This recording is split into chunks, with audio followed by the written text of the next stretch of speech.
Hi, thank you for watching Digging to China. I'm Dang Shang. If you have not done so already, please subscribe to my channel. Thank you very much. Today, I would like to discuss a challenging yet intriguing issue, which is the problem of corruption in the Chinese Football Association (CFA) and the underperformance of Chinese soccer. Although there may not be a direct and a logical link between these two issues, the recent anti-corruption efforts by the Chinese Communist Party aimed at the CFA have been closely associated with the perception of Chinese soccer in the public opinion in China.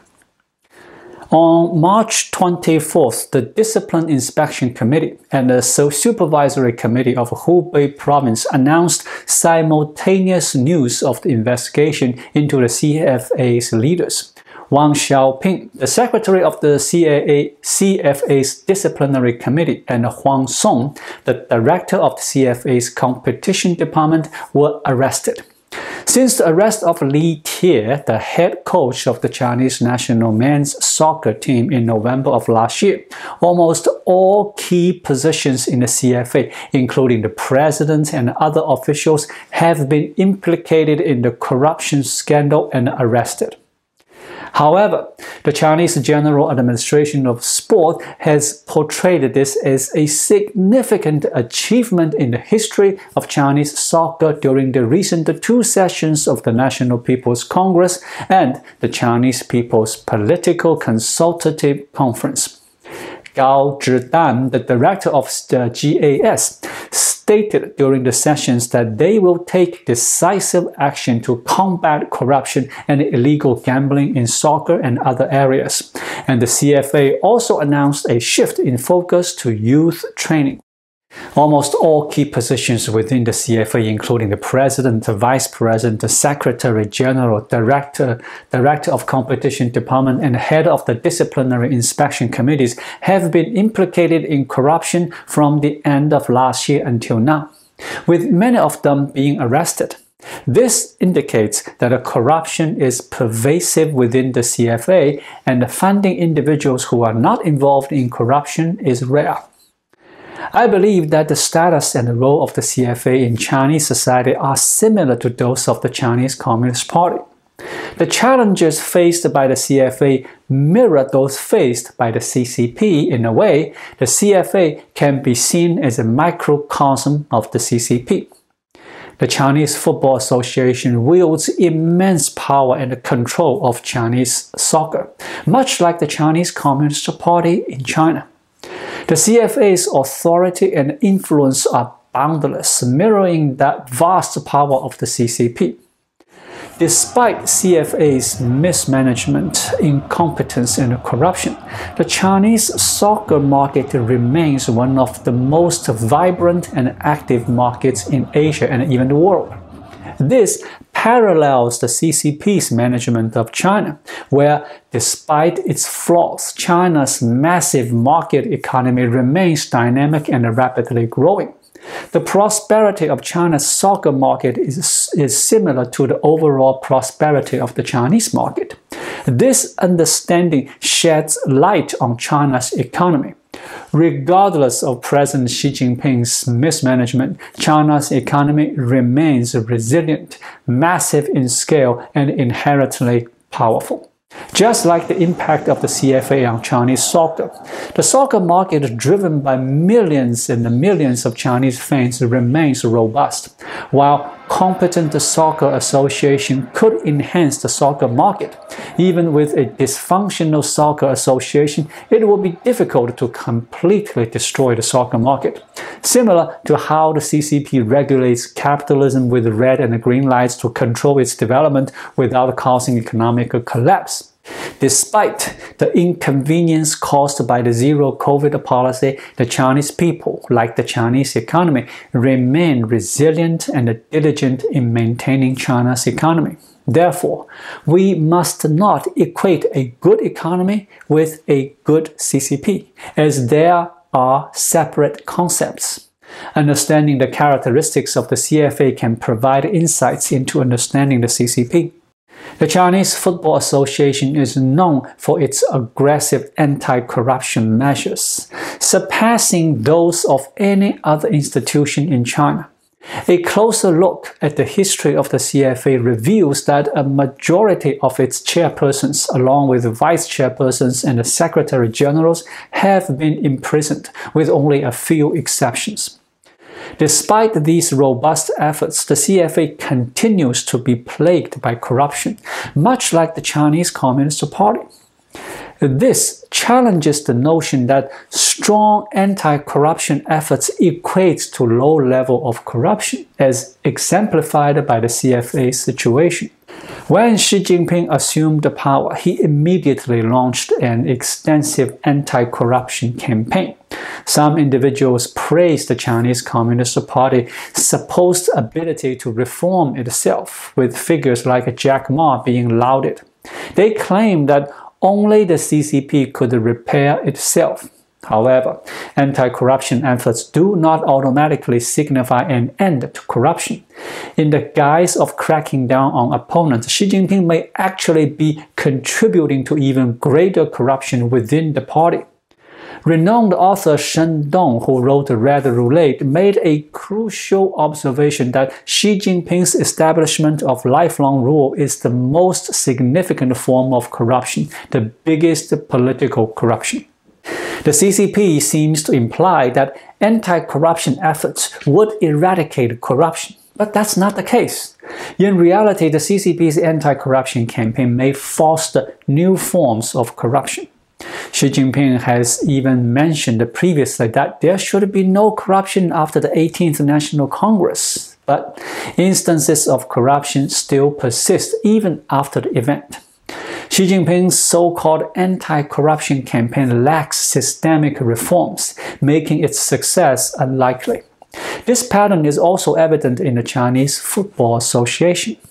Anti-corruption efforts within the CFA do not necessarily result in a reduction in corruption. The CFA's performance mirrors that of the CCP in China, with the CFA serving as a microcosm of the party. The lack of progress in Chinese soccer is a prominent and widespread issue in Chinese society. However, it is worth examining the relationship and the responsibility between the Chinese Football Association and the stagnation of Chinese soccer. Let's delve into this topic from three different perspectives. The first viewpoint is that the problem of Chinese soccer not improving is unique to China and quite peculiar. What does it mean to make progress? It's hard to imagine Americans being concerned about American football not progressing. Do Americans really care? The average American would find it strange, and the American media wouldn't bother to discuss such an issue.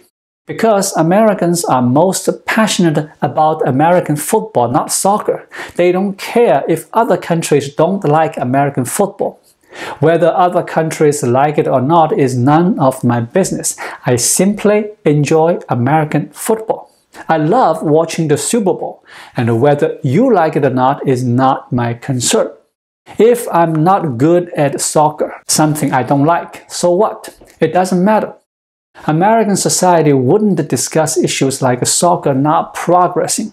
When Chinese public opinion discusses Chinese soccer not progressing, the underlying message is that sports are political and patriotic. The so-called not progressing refers to being unable to defeat despite the Japanese as Chinese soccer consistently struggles against Japan, and losing to Koreans who are looked down upon by China. This is what not progressing means.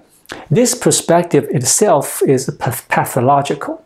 So when Chinese public opinion talks about the corruption in the Chinese Football Association and the Chinese soccer not progressing, these are two different issues. The CFA should not be corrupt, but the notion of Chinese soccer not progressing also needs to change. It should not be considered an issue. It's not like Chinese soccer is inherently at a higher level, and it's the CFA's poor management that has led to poor performance in soccer, or match fixing in major competitions, which could be considered not progressing. If you have a low level of skills yourself, why do you insist that the CFA should lead the Chinese soccer team to the World Cup and compete for the World Cup? These are two different concepts. Therefore, anti-corruption is about anti-corruption, and the issues of soccer not progressing is a separate concept, and it may not even be worth studying. The second viewpoint. I believe that the lack of progress in Chinese soccer is due to its close association with the overall national sports system. People are anxious about it because we all have a stake in this system.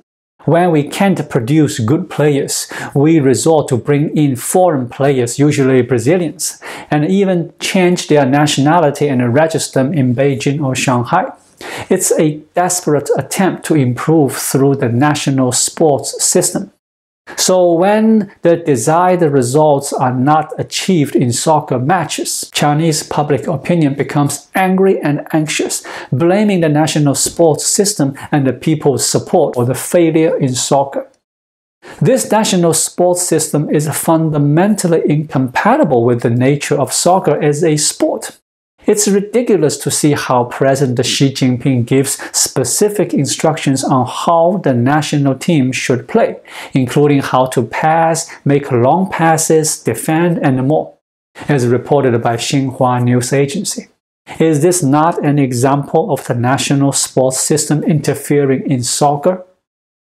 The State Council's plan to cultivate 1,000 Messis and make China a soccer powerhouse by 2030 is also absurd and laughable. With only 7 years left, let's see if President Xi's ambitious vision can be realized. The Chinese public has been indoctrinated by the Chinese Communist Party, to the point where winning against Japan in soccer is considered patriotic, while any failure is blamed on a lack of patriotism among the soccer players, rather than addressing the actual skills and development of the sport. Thirdly, the implementation of Chinese-style footballization, similar to Xi Jinping's concept of Chinese-style modernization, is fundamentally unhealthy. Upon examining commercialization of the Chinese soccer markets, one would inevitably encounter various forms of corruption in every Chinese soccer club. In addition to the corruption within the industry and the soccer association, local soccer teams are also implicated in corrupt transactions with local governments. It is noteworthy that a significant number of Chinese professional soccer club owners are real estate developers. This is because they can obtain land without incurring losses. For instance, when Evergrande Club faces losses in the real estate sector, it does not suffer financial setbacks in managing the soccer team, as the government provides them with large parcels of land that appreciate rapidly in value. The provision of land by the government to these club owners is considered corruption because it enables them to avoid participating in open and public competitions for land, leading to reduced competition and lower land prices. Furthermore, there are numerous preferential policies that support corrupt practice, such as nepotism and bribery. The inherent model of this market is flawed and contributes to its unhealthy state. Even Xi Jinping's concept of Chinese-style modernization incorporates anti-Western and anti-human ideas.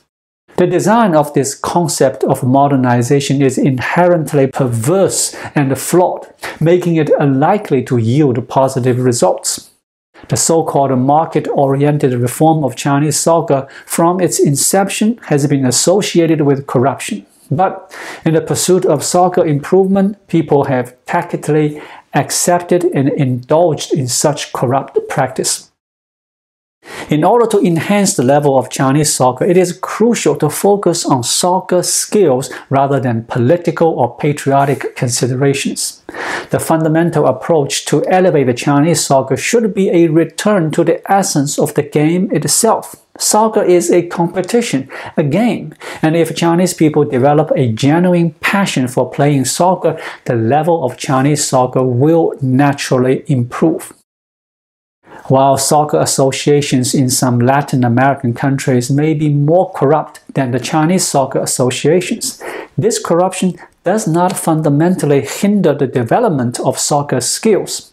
Merely implementing anti-corruption measures by the soccer association will not directly lead to an improvement in the level of Chinese soccer. To truly raise the level of Chinese soccer, it is imperative to dismantle political notions, nationalistic attitudes, and corrupt market-oriented concepts that hinder its progress, and instead focus on the essence of soccer. Improving soccer skills may also satisfy the patriotic sentiments of some enthusiasts, but the foundation lies in the genuine interest of the Chinese people in soccer and their respect for the laws of the game. Returning to this foundation is essential. Even if the Chinese Communist Party vigorously fights against corruption in the Chinese Soccer Association, it may be seen as venting frustration for Xi Jinping's shattered soccer dreams, and it should be separate from the overall improvement of the level of Chinese soccer. Thank you for watching. Please leave a comment and subscribe to my channel. Just click the subscribe button right here. I'll see you again shortly. Until then, be well.